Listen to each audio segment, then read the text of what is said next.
श्रद्धा की हत्या के आरोपी आफताब का नार्को टेस्ट होने जा रहा है। उससे पहले उसका पॉलीग्राफी टेस्ट भी कराया जाएगा।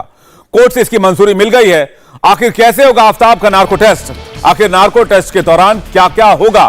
पॉलीग्राफी टेस्ट कैसे किया जाएगा? पहली बार आप देखने जा रहे हैं सीधे एफएसएल लैब के एक्सपर्ट से एक्सक्लूसिव बातचीत और सारे सवालों के जवाब। श्रद्धा मर्डर केस में आफताब का नार्को एनालिसिस टेस्ट होना है, उससे पहले उसका पॉलीग्राफिक टेस्ट होना है। किस तरीके से ये दोनों टेस्ट होंगे, इस समय हम एफएसएल रोहिणी में मौजूद हैं और यहां पर साइकोलॉजिकल डिवीजन के हेड डॉक्टर पुनीत पुरी हमारे साथ हैं। उनसे बात करते हैं। सर, आफताब का नार्को एनालिसिस टेस्ट होना है, लेकिन उससे पहले पॉलीग्राफिक टेस्ट होना है। कैसे ये दोनों टेस्ट अलग है और क्या ये दोनों टेस्ट होने जरूरी है? हाँ, पॉलीग्राफ टेस्ट जो है एक नॉन इन्वेजिव टेक्निक है। बेसिकली नार्को एनालिसिस भी एक टेक्निक है ट्रुथ पता करने के लिए, और पॉलीग्राफ एग्जामिनेशन भी एक टेक्निक है जो कि नॉन इन्वेजिव टेक्निक है। नार्को टेस्ट के अंदर जो है हम मेडिसिन इंड्यूस करते हैं किसी की बॉडी में, तो और उसके बाद उसको ट्रांसलेट में लेके जाते हैं बेसिकली। और पॉलीग्राफ टेस्ट जो है वो नॉन इन्वेजिव टेक्निक है जिसमें हम उसके बॉडी के सारे पैरामीटर्स को मेजर करते हैं क्वेश्चनियर्स के दौरान, और उसमें देखते हैं कि वो कौन कौन सी इंफॉर्मेशन जो है कंसील कर रहा है, और जहां कंसील कर रहा होता है वो हमें नार्को में हेल्प मिलती है उसको रिवील करने में। सर, आफताब को कोर्ट से कंसेंट उसने दे दिया पॉलीग्राफिक टेस्ट के लिए भी, और दे दिया। सपोज करिए कोर्ट में उसको उसने कंसेंट दे दिया और कोर्ट से परमिशन मिल गई उसका पॉलीग्राफिक टेस्ट के लिए। नार्को टेस्ट के लिए पहले ही परमिशन दी जा चुकी है।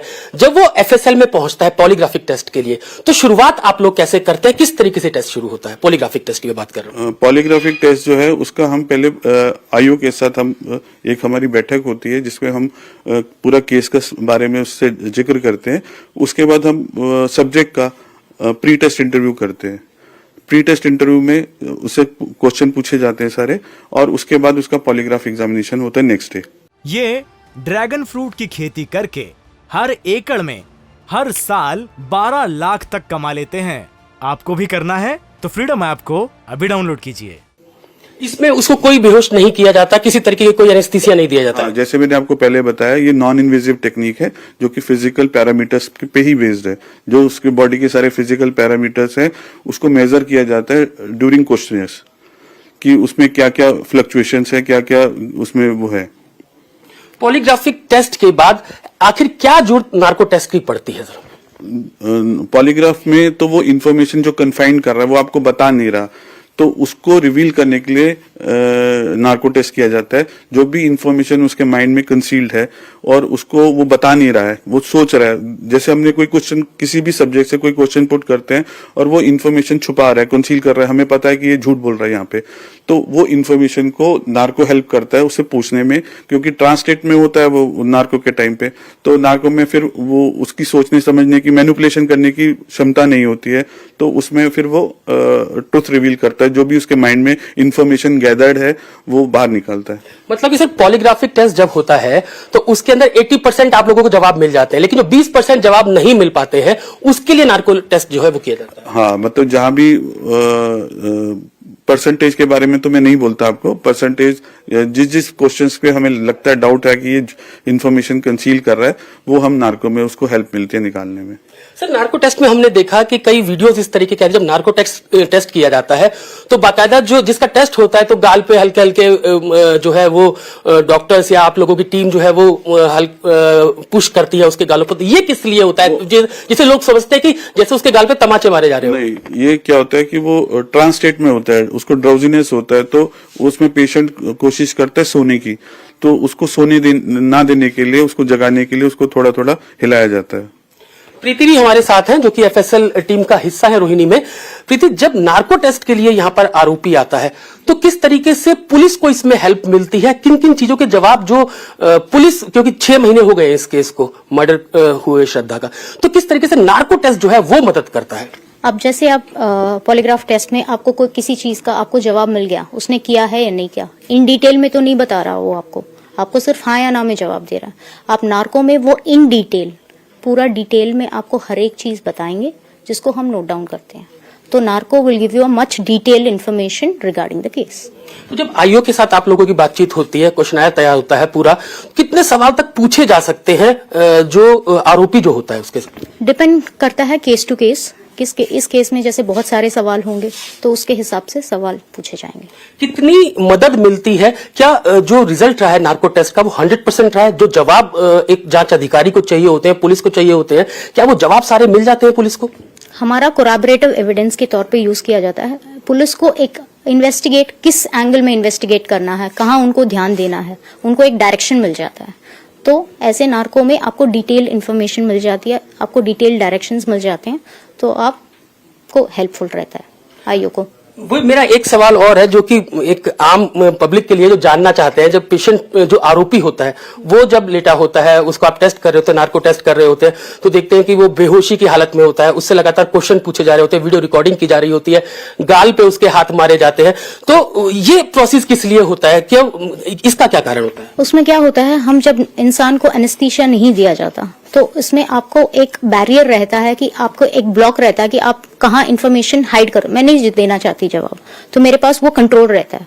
जब आपको उस ड्रग के नशे में आप होते हो, आपका वो बैरियर डाउन हो जाता है, तो आपसे जो आपको इन्फॉर्मेशन आपके पास है तो वो आप जवाब दे सकते हो। जो आपके पास जो इन्फॉर्मेशन अंदर है, उस इंसान के अंदर है, तो वो सारी इन्फॉर्मेशन आ जाती है, वहां वो बैरियर डाउन हो जाता है, इसलिए नार्को किया जाता है। वो जो हाथ मारे जाते हैं वो भी वो इसलिए होता है कि क्योंकि एक तो एनेस्थीसिया हेवी डोज जब दी जाती है तो इंसान बेहोश हो जाता है, तो हम उनको हेवी डोज नहीं देते, उनको as per there bodily change, उनको उसके हिसाब से डॉक्टर्स जी बताएंगे आपको, उनके हिसाब से डोज दी जाती है, जिसकी वजह से वो नींद में जाता है, लेकिन हमारी आवाज सुन सकते हैं और जवाब दे सकते हैं।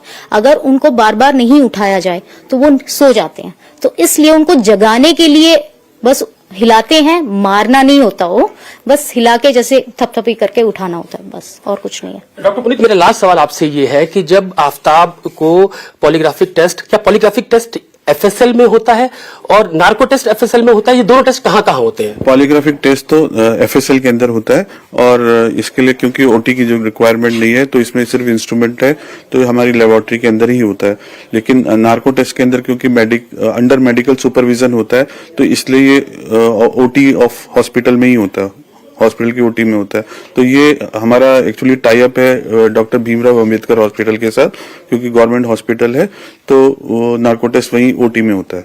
तो सर, जब ये नार्को टेस्ट होगा तो कौन कौन लोग जो हैं वो अंदर मौजूद होते हैं ओटी के अंदर? इसके अंदर पूरी एक मेडिकल टीम होती है, मेडिकल टीम के साथ और साइकोलॉजी डिवीजन के एक्सपर्ट्स होते हैं, और एक फोटोग्राफिक टीम होती है जो कि उसको वीडियो कैप्चर करती है पूरे प्रोसेस को। ये ड्रैगन फ्रूट की खेती करके हर एकड़ में हर साल 12 लाख तक कमा लेते हैं। आपको भी करना है तो फ्रीडम ऐप को अभी डाउनलोड कीजिए। डॉक्टर पुनीत को आपने सुना, इसके अलावा प्रीति को आपने सुना किस तरीके से पॉलीग्राफिक टेस्ट होता है, इसके अलावा किस तरीके से नार्को एनालिसिस टेस्ट होता है, किस तरीके से जब यहां पर आरोपी पहुंचता है किस तरीके से मदद पूरी इस केस के अंदर पुलिस को मिलती है। इन पूरी चीजों के बारे में डिटेल से रोहिणी एफएसएल के इन जो एक्सपर्ट है उन्होंने हमें जानकारी दी। अब देखना यह होगा कि कब पॉलीग्राफिक टेस्ट के लिए कोर्ट से परमिशन दिल्ली पुलिस को मिलती है और कब कंसेंट जो है वो उसके ऊपर आफ्ताब देता है, जिसके बाद ही जो एफएसएल है यहां पे पॉलीग्राफिक टेस्ट होगा और उसके बाद नार्को टेस्ट जो है वो भीमराव अंबेडकर अस्पताल में किया जाएगा। कैमरामैन रोहित चौधरी के साथ अतुल भाटिया, इंडिया टीवी, दिल्ली। श्रद्धा मर्डर केस में दिल्ली पुलिस की अलग अलग टीम लगातार सबूतों की तलाश में लगी हुई है। दिल्ली के जंगल में पुलिस को जबड़े का एक हिस्सा मिला है। पुलिस को शक है कि यह जबड़ा श्रद्धा का हो सकता है। आफ्ताब ने श्रद्धा के 35 टुकड़े करके अलग अलग जगहों पर फेंक दिए थे। पुलिस को शक है कि आफ्ताब ने श्रद्धा के जबड़े और दांत भी तोड़े थे। अब जो जबड़ा बरामद हुआ था उसे जांच के लिए भेजा जाएगा और पुलिस यह पता लगाएगी कि ये जो जबड़े का हिस्सा मिला है क्या वो श्रद्धा के शरीर का हिस्सा है। पुलिस को जबड़े का जो हिस्सा मिला है उसकी कड़ियां श्रद्धा से जुड़ने लगी हैं। दिल्ली पुलिस को जो दांत मिला है उसमें से एक हिस्से का ट्रीटमेंट हुआ है। श्रद्धा ने भी मुंबई में अपने दांतों का रूट कनाल ट्रीटमेंट कराया था। पुलिस के पास श्रद्धा के इस ट्रीटमेंट की मेडिकल रिपोर्ट है। इसी रिपोर्ट के आधार पर दिल्ली पुलिस की एक टीम ने डॉक्टर से सेकेंड ओपिनियन ली है। पुलिस ने डॉक्टर से जबड़े के बारे में भी जानकारी ली है।